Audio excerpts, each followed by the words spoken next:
Olá pessoal, a graça e a paz do Senhor. Eu sou o pastor Giovanni e eu tenho uma palavra de Deus para o seu coração. Estamos aqui com a Bíblia Sagrada, nossa regra de fé e de conduta, a palavra do nosso Deus. A cada manhã estamos mergulhando nas Escrituras, recebendo da parte do céu lições preciosas para abençoar a nossa vida e o nosso coração. Hoje vamos estudar juntos o Salmo 114, cujo título aqui na minha Bíblia é As Maravilhas do Êxodo. As Maravilhas do Êxodo são apenas 8 versículos, mas versículos abençoadores, das quais nós podemos extrair lições preciosas, princípios para aplicar no nosso dia a dia, na nossa vida, lembrando sempre que a palavra de Deus é a nossa única regra de fé e de conduta do verdadeiro cristão. A palavra de Deus é infalível, é inerrante, ela é toda suficiente para cada um de nós.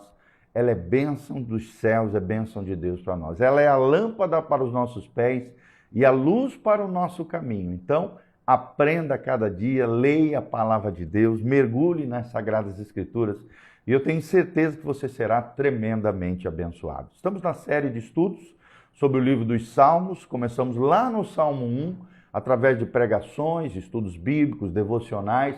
Já estamos no Salmo de número 114. Estamos avançando dia a dia, salmo por salmo, aprendendo lições valiosas para o nosso dia a dia e para o nosso coração. Então vamos lá, vamos que vamos. Salmo 114 diz: Quando saiu Israel do Egito e a casa de Jacó, que é uma referência a Israel, do meio de um povo de língua estranha, uma referência ao Egito, Judá se tornou o seu santuário e Israel o seu domínio. O mar viu isso e fugiu. O Jordão tornou atrás. Os montes saltaram como carneiros e as colinas como cordeiros de rebanho. Que tens, ó mar, que assim foges? E tu, Jordão, para tornares atrás? Montes, por que saltais como carneiros e vós, colinas, como cordeiros do rebanho? Estremece, ó terra, na presença do Senhor e na presença do Deus de Jacó, o qual converteu a rocha em lençol de água e o seixo em manancial. Olha que coisa linda a palavra de Deus, né? Então vemos aqui as maravilhas do êxodo do povo de Israel, saindo do Egito e entrando na terra prometida. Vemos aqui pelo menos 2 grandes travessias importantíssimas de Israel, miraculosas, maravilhosas, mencionadas aqui. Uma atravessando o Mar Vermelho e a segunda quando adentraram na Terra Prometida, atravessando também de pés secos, assim como o Mar Vermelho, a travessia do Rio Jordão para a sua terra bendita, a terra de Israel. Tá bom? Então vemos aqui ensinamentos preciosos que nós vamos trazer para vocês através desse estudo bíblico, tá? Nós vemos no Salmo 114, então, o título seria História do Êxodo, ou As Maravilhas do Êxodo, como foi descrito na palavra de Deus. É interessante que esse salmo dá o título ao grupo dos salmos do Iléu egípcio, ou seja, do Aleluia egípcio. Cânticos que relatam os grandes feitos do Senhor em tirar o seu povo da terra do Egito. Registra aqui atos poderosos de Deus na libertação de Israel, tirando do Egito e levando à terra prometida. O salmo anterior enaltece a majestade de Deus.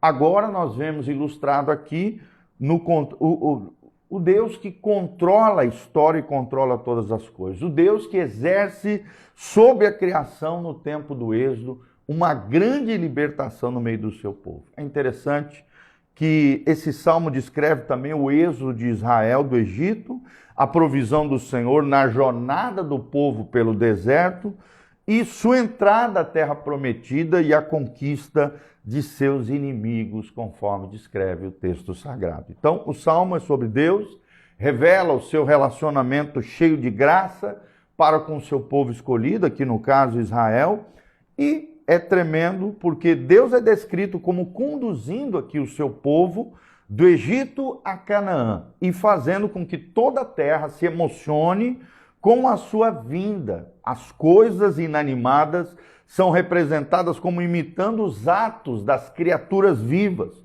quando o Senhor passa no meio deles. O Deus de Jacó é exaltado como tendo domínio sobre rios, sobre mar, sobre montes, e fazendo com que toda a natureza preste respeito à sua glória e à sua majestade.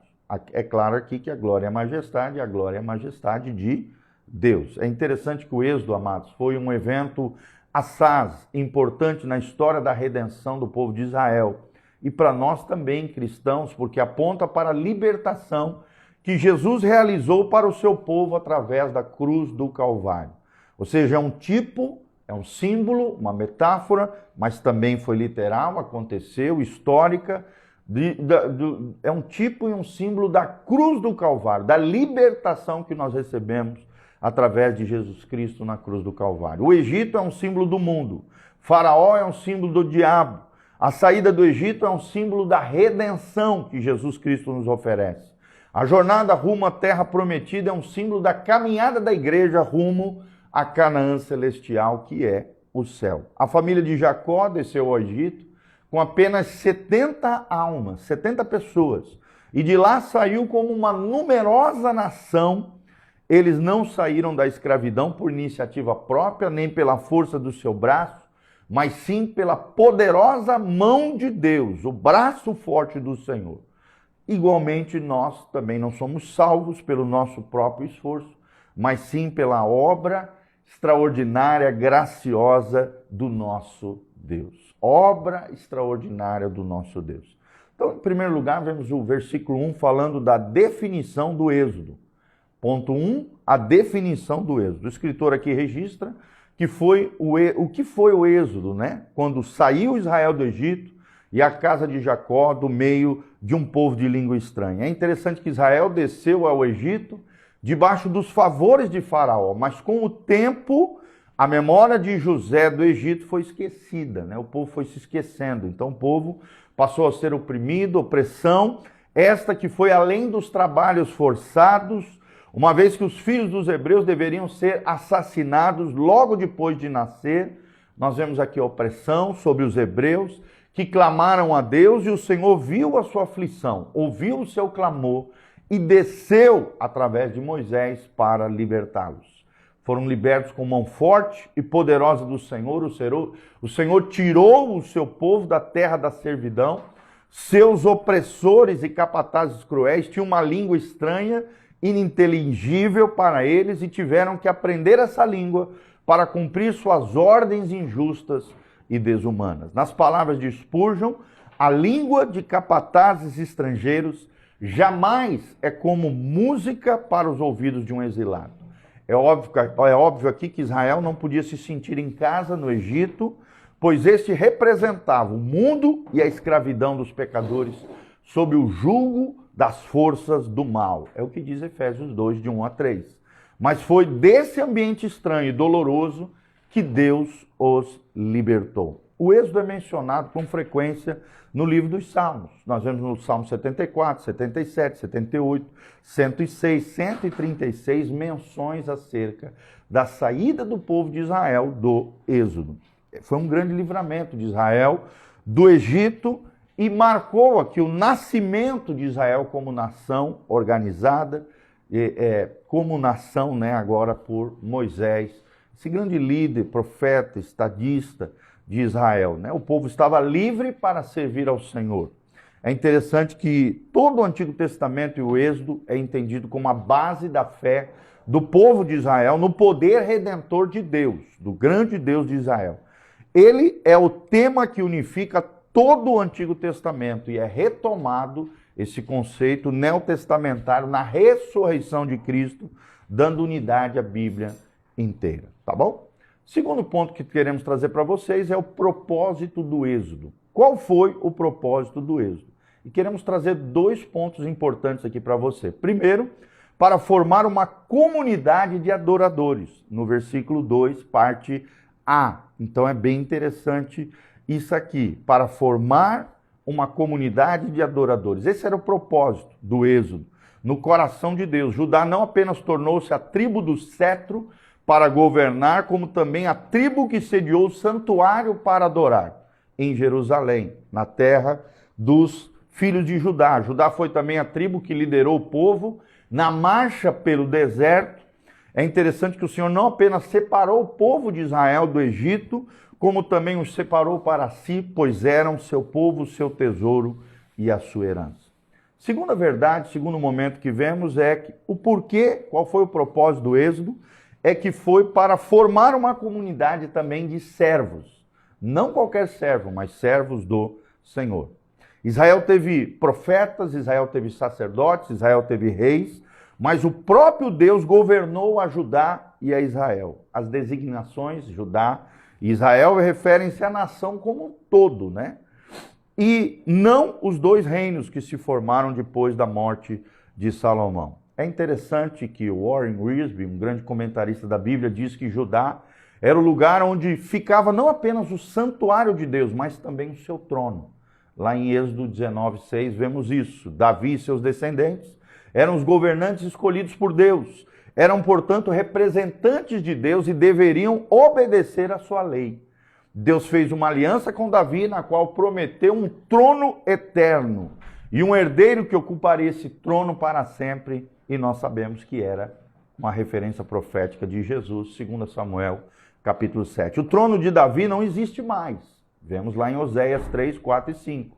Mas essa aliança cumpriu-se em Jesus Cristo, é o que nós vemos em Lucas 1, 30 a 33 e 68 a 73. Um dia, Jesus Cristo se assentará no trono de Davi e o seu governo estará sobre os seus ombros. É o que promete profeticamente Isaías 9, versículo 6. Terceiro ponto, a jornada do Êxodo, do versículo 3 ao versículo 6. Destacamos aqui duas verdades importantes. Primeiro, o milagre da saída do Egito e da chegada à terra prometida. O milagre de Deus sobre a natureza abriu e fechou a história do Êxodo. Deus abriu o Mar Vermelho para que o povo pudesse passar, saíram do Egito, e depois abriu o Jordão para o povo entrar na terra prometida depois de uma longa caminhada pelo deserto. Esses dois acontecimentos da libertação, realizada por Deus, a passagem pelo Mar Vermelho, a travessia a seco pelo Rio Jordão durante a entrada da terra prometida, formam a base desse salmo. E a criatura fugiu e tornou atrás diante do Criador, provando que o Deus de Jacó domina sobre a natureza, que ele mesmo trouxe à existência. Ou seja, o mar se encolhe diante da presença do Senhor, o rio da marcha, diante da marcha do Todo-Poderoso. Toda a natureza ouve a sua voz, obedece o seu comando e presta reverência à sua suprema majestade. Num segundo momento, vemos a exultação da natureza. Do versículo 4 ao versículo 6, a natureza está sujeita aos comandos de Deus e se alegra em suas obras maravilhosas. Primeiro, porque a natureza celebra a libertação do povo de Deus, no versículo 4 e 6. Segundo, porque a natureza abre caminhos para o povo de Deus passar, no versículo 5 desse lindo trecho, e é tremendo isso. Nosso quarto ponto, a ordem à terra. A ordem à terra, os dois últimos versículos desse Salmo 7 e 8. A ideia central desse Salmo é que Deus foi adiante do seu povo e tudo na natureza estremeceu com a sua presença e obedeceu a sua vontade, a vontade de Deus. A terra tremeu no parto de nascimento da nação de Israel, e a terra e o céu vão fugir da presença do Senhor quando esse se assentar no trono para julgar as nações e a igreja for glorificada com ele no lar celestial. Então destacamos aqui dois pontos importantes para você guardar no seu coração. O primeiro deles, a terra toda estremece na presença do Deus de Jacó. É o que diz o versículo 7. Uma ordem procede às alturas, a terra, obra das suas mãos, deve estremecer na presença do Senhor, pois ele é o Deus de Jacó, o Deus da salvação. Segundo momento, vemos que a terra toda estremece diante do Deus que opera maravilhas. Está no versículo 8. É interessante que o Deus de Jacó fez brotar água da rocha, transformou o seixo. O seixo é uma prova prática da ilimitada onipotência e da graça que converte a morte em vida. Que a terra, então, trema diante do Senhor, o Deus de Jacó.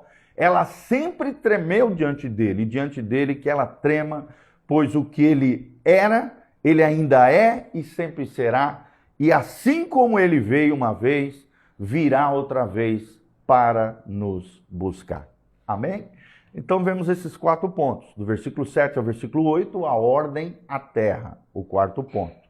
Terceiro ponto, vemos do versículo 3 ao versículo 6, a jornada do êxodo. No versículo 2, vemos o propósito do êxodo. E no versículo 1, primeiro ponto, a definição do êxodo no primeiro ponto. O título que nós destacamos é a história do êxodo, ou, conforme diz os Salmos, as maravilhas do êxodo, né? Vemos a mão forte do Senhor operando em favor do seu povo e Deus libertando a sua casa Israel do jugo terrível do Egito, um símbolo, uma metáfora, ao mesmo tempo um grande tipo, né? E um exemplo daquilo que Deus fez na nossa vida através de Jesus de Nazaré, tá bom? Fique conosco, continue conectado conosco, dá um joinha, aperta no sininho aqui embaixo, siga o nosso canal PR Giovanni no YouTube. Não esqueça que no link de descrição tem todas as informações de como você pode colaborar conosco através da sua generosidade, seu dízimo, sua oferta. Continue colaborando conosco com essa obra linda de pregação do Evangelho, de ensinamento, de crescimento espiritual. Se você quer se engajar nessa obra missionária, nessa obra linda, continue conosco, exercendo generosidade. Nós te agradecemos pelo afeto, pelo carinho por você estar conectado conosco.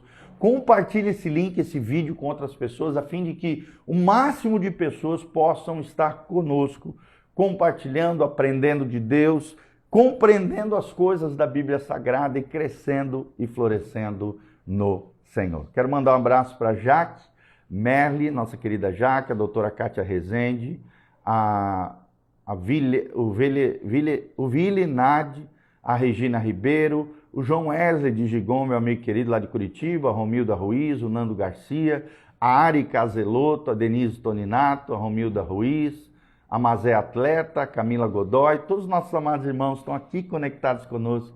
Que a graça e a paz de Jesus venha sobre vocês, que Deus os abençoe com uma semana abençoada, início de semana, agora segunda-feira. E não deixe de vir, de participar dos nossos cultos, toda quarta-feira às 20 horas, culto da fé na Igreja Casa na Rocha. Na sexta-feira temos o culto da juventude, jovens e adolescentes de 12 anos ou mais, vem estar conosco, toda sexta-feira às 20 horas. E no domingo, 2 cultos, às 9 horas da manhã e às 19 horas, na Doutor Camargo, 4555, aqui na Zona 2, no centro de Umuarama, Igreja Casa na Rocha. Tá bom? Quero terminar orando pela sua vida, que Deus te abençoe e te guarde, que a graça e a paz de Jesus esteja sobre todos nós, que a bênção do Senhor venha sobre a tua vida. Pai, nós encerramos esse devocional, aprendendo no Salmo 114, coisas valiosas sobre como o Senhor tirou o teu povo, o povo de Israel, que é um tipo dos crentes, dos filhos de Deus nos dias de hoje, da terra da escravidão, que para nós é o mundo, a antiga vida antes de Jesus, do Egito, ó Deus, e conduziu-os à terra prometida, que é um tipo, é um símbolo para nós hoje do céu. Como o Senhor estendeu a tua mão forte e poderosa, arrancou o seu povo dessa terra nefasta e os levou a uma terra abundante, abençoada, terra que emana leite e mel, Senhor. É assim que nós queremos viver. Canaã simboliza a vida no máximo do seu potencial, a vida abundante que Jesus oferece, a vida abençoada que Deus tem para cada um de nós. Por isso, ajuda-nos a transpor as lutas, as dificuldades, os problemas representados pelo mar, pelas montanhas, pelos rios. Ajuda-nos, ó Deus, a passarmos debaixo da tua mão forte e poderosa, a tua graça, a tua força, a tua unção, a direção do teu Espírito. Pai, nos conduz a uma vida abençoada, a uma vida direcionada por Deus, a uma vida cheia da tua glória, da tua graça, de fé em fé, de glória em glória com Jesus de Nazaré. Transforma o nosso coração, restaura a nossa alma, nos conduz à vida eterna, à salvação que Jesus Cristo oferece. Nós recebemos, nós viveremos, nós nos santificaremos, nos separaremos para Deus, assim como Israel se separou e foi escolhido por Deus. Somos escolhidos, chamados, separados, santificados pelo poder do teu Espírito Santo, a fim de que possamos trilhar na jornada dessa vida e terminarmos essa jornada em vitória, na graça e na glória do Senhor. Pai, abençoa cada um daqueles que me ouvem, liberta os cativos, cura os enfermos, sara os feridos, restaura o teu povo, aviva a tua obra, abençoa os teus filhos, Pai, é o que nós te pedimos de todo o coração, para o louvor e glória do teu nome, em o nome de Jesus. Amém e amém. Deus os abençoe, queridos. A graça e a paz de Deus esteja sobre cada um de vocês.